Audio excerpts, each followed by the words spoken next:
ಗಾಡಿ ನಿಲ್ಸೋಕ್ಕೆ ಜಾಗ ಇಲ್ವಲ್ಲಪ್ಪ. ಸಿಕ್ಕಲ್ಲಿ ನಿಲ್ಲಿಸು ತಂದೆ.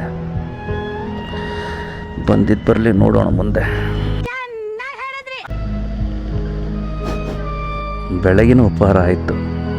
ಇನ್ನೇನಿದ್ರು ಮಧ್ಯಾಹ್ನ ಏನು ತಿನ್ನಬೇಕು ಅನ್ನೋದ್ರ ಬಗ್ಗೆ ಮಾತ್ರ ಯೋಚನೆ ಮಾಡಬೇಕು. ಜೀವನದಲ್ಲಿ ತುಂಬ ಯೋಚನೆ ಮಾಡೋದು ಕೂಡ ತಪ್ಪು ಅನ್ನೋದನ್ನು ತುಂಬ ಯೋಚಿಸಿದ ಮೇಲೇ ಗೊತ್ತಾಗಿತ್ತು. ಅದಕ್ಕೇ ತುಂಬ ಯೋಚನೆ ಮಾಡಿ ಆ ಯೋಚನೆ ಮಾಡಿದ್ದು ತಪ್ಪು ಅಂತಂದು ಯೋಚನೆ ಮಾಡೋದಕ್ಕಿಂತ ಯೋಚನೆ ಮಾಡೋದು ಬಿಟ್ಟು ಏನು ಬರುತ್ತೋ ಅದನ್ನು ಮಾಡಿ, ಇಷ್ಟು ಹೇಳಿ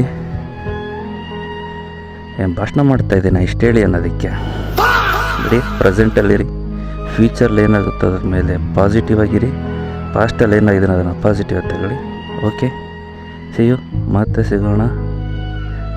ಜೈ ಭುವನೇಶ್ವರಿ. ಹಿಂದೆ ಏನೋ ನಡೆದಿರೋದು ಸತ್ಯ, ಮುಂದೆ ಏನೋ ನಡೆಯೋದು ಸತ್ಯ. ಇದೆರಡಕ್ಕಿಂತ ನಮ್ಮ ಕಣ್ಣೆದುರುಗಡೆ ಇರೋ ಈಗ ಈ ಕ್ಷಣ ಇದು ಸತ್ಯ. ಈ ನಿಜವಾದ ಸತ್ಯನ ಯಾರೂ ನಂಬಲ್ಲ. ಇಲ್ಲಿ ಈಗ ಈ ಕ್ಷಣ ನಂಬಿ ಬದುಕೋದಿದೆಯಲ್ಲ, ಅಂದ್ರೆ ಯೋಚನೆ ಮಾಡದೆ ಬದುಕೋದಿದೆಯಲ್ಲ, ಅದೇ ನಿಜವಾದ ಬದುಕು. ಆ ತರ ಬದುಕೋ ತಾಕತ್ತಿರೋರ್ಗೆ ಎಲ್ಲದಕ್ಕೂ ಉತ್ತರ ಸಿಗುತ್ತೆ.